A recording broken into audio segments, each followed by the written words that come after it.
Morning morning. Sir, एक opener batsman batting करता है तो उसका माइंडसेट किस तरह होना चाहिए? दो तरीके के ओपनर होते हैं, एक सहवाग जैसा ओपनर है, ओके, जो फर्स्ट बॉल से ही looks to put pressure on the bowler, और एक होता है जहाँ पे is taking his own time, जैसा हम गावस्कर सर के बारे में बात करते हैं, तो माइंडसेट अलग होता है। तो आपको पता होना चाहिए कि आपका क्या अप्रोच है, हर एक प्लेयर को पता होना चाहिए कि उसका क्या गेम है।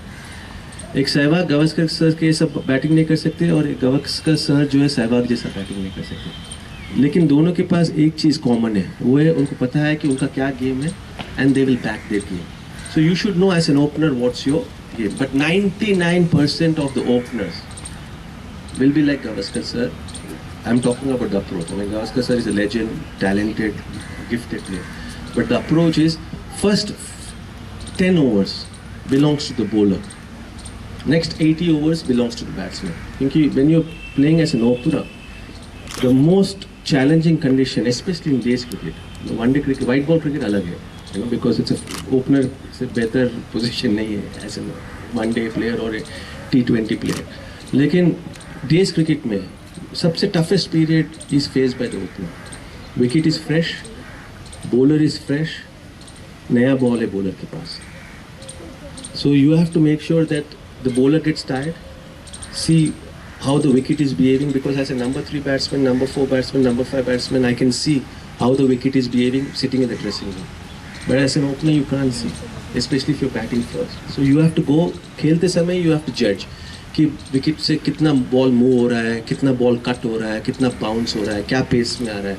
तो ये सब देखने के लिए एंड एसेस करने के लिए आपको समय ले। Okay, so that is one, and first 10 overs you give to the bowler, then the bowler will get tired and then you can progress. एक फूल केस है, flower, a flower is closed, okay, but as the flower blossoms it opens.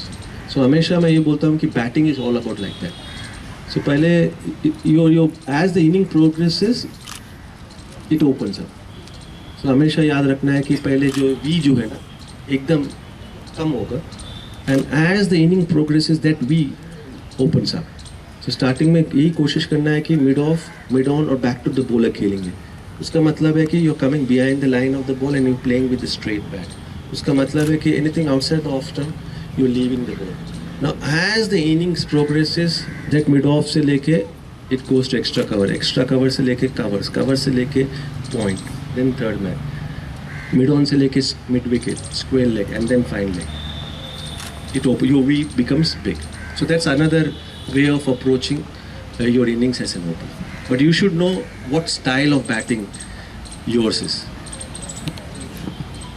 बच्चों, मैं जो Lakshman sir आपको share कर रहे हैं अपना एक्सपीरियंस और अपनी चीज़ें बता रहे हैं, तो ये सब बच्चे ध्यान रखें इस चीज़ को, और मैं समझता हूँ कल से ये चीज़ें इम्प्लीमेंट भी आप अपने लेवल पे करें। अगर कुछ दिक्कत आती है तो अपने कोचेस से बात करें, क्योंकि यहाँ सारे कोचेस भी बैठे हुए हैं, तो वो भी इस चीज़ों को सब सुन रहे हैं। अब मैं संगीता को बोलूँगा जो अंडर 19 खेली है राजस्थान स्टेट से। हेलो सर, सर मैं ये पूछना चाहती हूँ कि हम बहुत काफ़ी इनिंग्स खेलते रहते हैं पर उसमें हम स्कोर नहीं कर पाते, तो उस फेलियर से बाहर कैसे निकलें? Not to think about the failure, because मैं भी गलती बहुत करता था मेरे करियर में। ये जो हो गया है, especially if you're going through a lean patch, हमेशा you should remember when you're going through a good form, you're not thinking about what's happened before. You're just focusing on being in the present.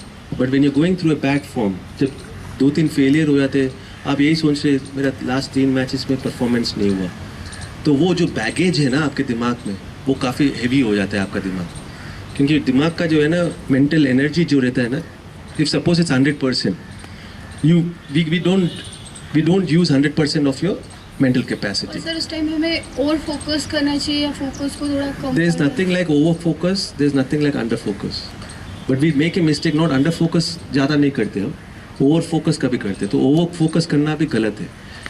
When you are out there as a batsman, the more relaxed you are, especially from your mind point of view, the better you react. Batting is all about batting में सबसे important चीज़ क्या है? What good batsmen have what? कि हमें वहाँ मतलब instincts and reflexes. Okay, batting is all about instincts and reflexes. जितना कम आप सोचेंगे आपके रिफ्लेक्सेस तेज होंगे, जितना ज़्यादा आप सोच रहे हैं टेक्निक के बारे में, परफॉर्मेंस के बारे में, आपके रिफ्लेक्सेस स्लो हो जाएंगे। रिफ्लेक्सेस स्लो हो जाएंगे तो आप पोजीशन में लेट आएंगे। ऑल द ग्रेट बैट्समैन और the batsman in form will have that fraction of a second more, so they come in to position early, play the shot late. जब आप out of form है तो आप position late आ रहे हैं, उसका मतलब है कि आप शॉट भी लेट खेल रहे हैं। So the best way is not to answer your question, not to think about what has happened. Focus on the ball you're playing. That ball, जो मैं पहले भी बोला था, that ball is your life. And every ball you're playing as if that your life depends on that, automatically you're playing to the merit of the ball. So it's very difficult, easier said than done, but that's how good players come back from a period where they're going through low scores or they're not performing well. Thank you, sir. अब मैं भावनी से एक last question morning sir. Morning. Sir जैसे मेरा जो last match होता है, मैं जनरली अगर उसमें अच्छा परफॉर्म नहीं कर पाती हूँ तो नेक्स्ट मैच में वही मेरे माइंड में चलता है कि मैंने लास्ट मैच में अच्छा परफॉर्म नहीं किया, और मैं फिर उस मैच में ही मतलब खुद को रिस्ट्रिक्ट करके खेलती हूँ और अपने पूरा शॉट्स नहीं खेल पाती हूँ। तो सर उससे overcome Similar to the previous question. Now, what happened in the last match? Don't take it to the next match. Number one. The last match, you played against certain bowlers. Okay, you played on a wicket. Now, the current match, are you playing against the same bowlers? When you're playing international cricket, you may play. If you're having a 3 test match, 5 test match series, same bowlers के साथ खेले, लेकिन conditions अलग है. अगर अभी England और India के बीच में, इंग्लैंड और ऑस्ट्रेलिया के बीच में मैच हो रहा है, 4th टेस्ट चल रहा है. लॉर्ड्स में 2nd टेस्ट हुआ, उधर कंडीशंस अलग थे. एडिंगली में 3rd टेस्ट हुआ, उधर कंडीशंस अलग है. ओल्ड ट्रैफर्ड में अलग कंडीशन है. तो जो लॉर्ड्स में हुआ वो याद कर आप ओल्ड ट्रैफर्ड में बैटिंग कर रहे हैं, तो is it right? It's not right, because condition is totally different. And the best way is never feel the pressure of performance, because performance is an output. हमेशा याद रखना है कि आउटकम के बारे में, आउटकम आपके हाथ में, आपके हाथ में नहीं है. जो आपके हाथ में नहीं है उसके बारे में सोचकर आप मेंटली एनर्जी को वेस्ट कर रहे हैं. जो आपके हाथ में is getting into position each and every ball, वो आपके हाथ में.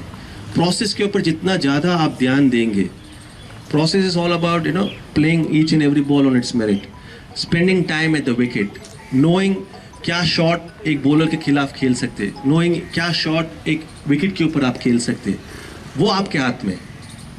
वो आपका एग्जाम्पल, आपको कवर ड्राइव नहीं खेलना है, ओके, फिर भी जाकर आप कवर ड्राइव खेल रहे तो गलती है वो. लेकिन पिछले मैच में मैं कवर ड्राइव खेलते हुए आउट हो गई, इसका मतलब ये कि ये नहीं कि नेक्स्ट मैच में if the ball is over pitch, I am just blocking it. If the ball is over pitch, you have to play cover drive and it should go to 4. Last match में out हो गया, इसका मतलब ये नहीं कि अगले match में भी कवर ड्राइव नहीं खेलेंगे. You understand? So all this things, so what is in your control, think about that. Performance is not in your control. Don't think about performance. Think about the process. Spend as much time as possible on the wicket. Runs will come on its own. Okay, but never compromise on your natural instincts. वही बोल रहा ना, I go back to Sehwag's example. If Sehwag didn't play the shots, he wouldn't score runs. So ultimately, अगर आप shots नहीं खेलेंगे, आपके potential के हिसाब से, आपके strengths के हिसाब से आप नहीं खेलेंगे, आप रन्स नहीं बनाएंगे. तो जब आप अंदर जा रहे हैं, think about the process, the performance will take care of itself. Okay, thank you.